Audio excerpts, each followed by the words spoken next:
محترم ناظرین، پرانے زمانے کی بات ہے کہ ایک آدمی کے گھر میں کھجور کا درخت تھا۔ اس آدمی کی شادی ایک انتہائی حسین و جمیل لڑکی سے ہوئی جو بظاہر تو نیک عورت تھی، پر ایک شام جب شوہر اپنے کام کاج سے فارغ ہو کر گھر آیا تو اس نے اپنی بیوی کو زور زور سے روتے ہوئے دیکھا اور اپنی بیوی سے رونے کی وجہ معلوم کی تو اس کی بیوی کے چہرے پر اتنی زیادہ پریشانی نظر آ رہی تھی کہ وہ خود بھی پریشان ہو گیا۔ آخر وجہ کیا ہے؟ جب شوہر نے اپنی بیوی سے سوال کیا کہ آخر اتنا زیادہ رونے کی وجہ کیا ہے، اس کی بیوی نے جواباً کہا کہ دیکھیے، جیسا کہ آپ کو معلوم ہے کہ میں ایک باحیا اور پردہ دار خاتون ہوں، مگر میری یہ خواہش ہے کہ میں اس کھجور کے درخت پر چڑھ کر اپنے ہاتھوں سے کھجور اتاروں اور کھاؤں۔ اور شوہر نے مسکرا کر کہا، بھلا یہ کون سا مشکل کام ہے؟ اس نے جلدی سے گھر میں سیڑھی لگائی اور پھر اپنی بیوی کو کھجور کے اوپر چڑھا دیا۔ اس کی بیوی اوپر چڑھ کے کہتی ہے کہ مجھے تمہارے ساتھ کوئی لڑکی نظر آ رہی ہے، یہ کون ہے؟ یہ لڑکی؟ شوہر نے کہا، نہیں ہے، میں تو اکیلا کھڑا ہوں۔ تو بیگم نے کہا، ٹھیک ہے پھر۔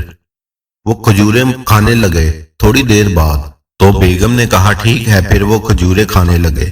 تھوڑی دیر بعد پھر بلند آواز میں کہنے لگی، دیکھو، میں یہ بات ہرگز برداشت نہیں کر سکتی کہ میرا شوہر کسی عورت کے ساتھ بدکاری کرے۔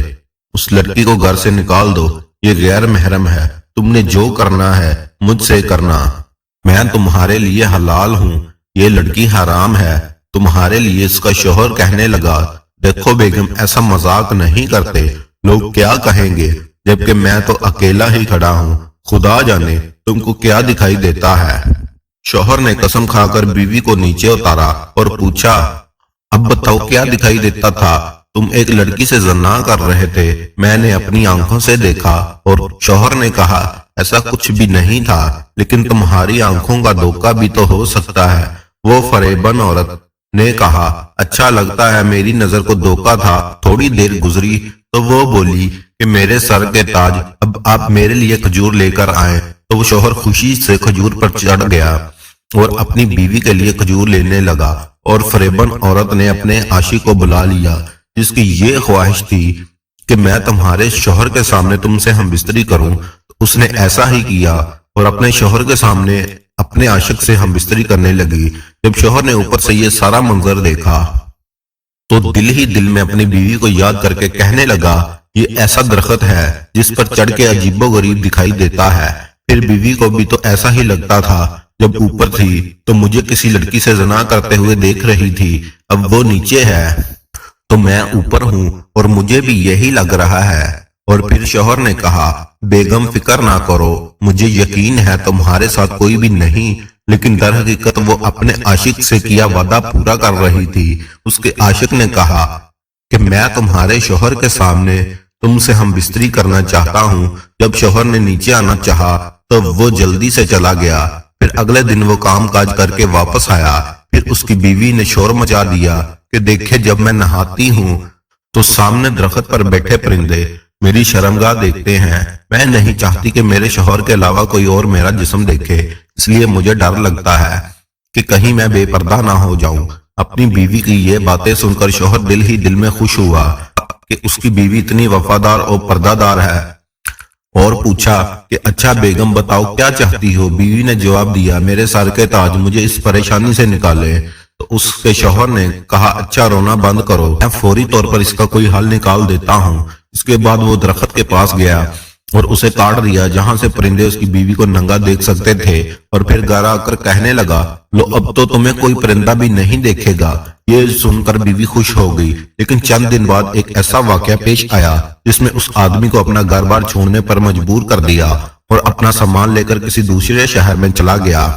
یہ کچھ یوں تھا کہ ایک دن کام سے فارغ ہو کر گھر آیا تو کیا دیکھتا ہے کہ اس کی بیوی کسی غیر مرد کے ساتھ ہم بستری کرنے میں مصروف ہے۔ تو اس نے اپنے گھر کا ہلکا سا دروازہ کھولا اور پھر اس نے شرم کے مارے بہت افسردہ ہو کر دروازہ بند کر دیا اور اپنے گھر سے اپنی ضرورت کا سامان لے کر چلا گیا۔ وہ پیدل چلتا ہوا کسی دوسرے علاقے میں چلا گیا۔ وہاں وہ ہر وقت یہی سوچتا رہتا تھا کہ میری بیوی جو دیکھنے میں بظاہر نیک اور پارسا معلوم ہوتی تھی، لیکن کتنی بڑی فریبن اور بے غیرت نکلی، اور اس نے میرے ساتھ جو کچھ کیا اچھا نہیں کیا۔ ایک دن اسی علاقے میں کیا دیکھتا ہے، ایک جگہ پر کافی سارے لوگ جمع ہیں اور سپاہی ایک آدمی کی باری باری تلاشی میں مصروف ہیں۔ وہ بڑا حیران ہوا کہ آخرکار ماجرا کیا ہے۔ یہ معلوم کرنے کے لیے وہ بھی ان لوگوں کے پاس گیا۔ وہاں موجود سپاہیوں نے اس کی تلاشی لی اور تلاشی دینے کے بعد اس نے باقی موجودہ لوگوں سے معلوم کیا کہ تلاشی کیوں لی جا رہی ہے۔ اس نے بتایا کہ ہمارے حکمران بادشاہ کا شاہی خزانہ کسی نے چرا لیا ہے، بس اسی خزانے کی تلاش کی جا رہی ہے۔ اس نے یہ بات سنی تو بولا، اچھا یہ بتاؤ، اور وہ پھر آدمی اپنا سر نیچے کر کے چلنے لگا۔ اس نے دیکھا کہ ایک آدمی انتہائی عجیب و غریب لباس میں ملبوس بڑے محتاط انداز میں چل رہا تھا۔ وہ سب سے اپنے پاؤں کو بچا بچا کر زمین پر رکھ رہا تھا۔ جب اس نے قریب جا کر اس آدمی کو غور سے دیکھا تو وہ شخص اپنے پنجوں کے بل چل رہا تھا۔ جب اس نے لوگوں سے دریافت کیا تو معلوم ہوا یہ انسان بہت ہی نیک اور پرہیزگار آدمی ہے اور ہمارے علاقے میں سب سے زیادہ دینی علم رکھنے والا آدمی ہے۔ اس نے سوال کیا کہ اپنے پنجوں کے بل چلتا ہے، اور لوگوں نے جواب دیا کہ یہ اسی طرح چلتا ہے کہ کہیں اس کے پاؤں کے نیچے کوئی کیڑے مکوڑے نہ آ جائے اور مخلوق خدا کا مجرم نہ بن جاؤں، اس لیے بڑی احتیاط کے ساتھ زمین پر چلتا ہے۔ یہ بات سنتے ہی اس آدمی نے قسم کھا کر کہا، مجھے بادشاہ کے پاس لے کر چلے، میرا یقین کریں مجھے پتا چل گیا ہے اصل چور کون ہے۔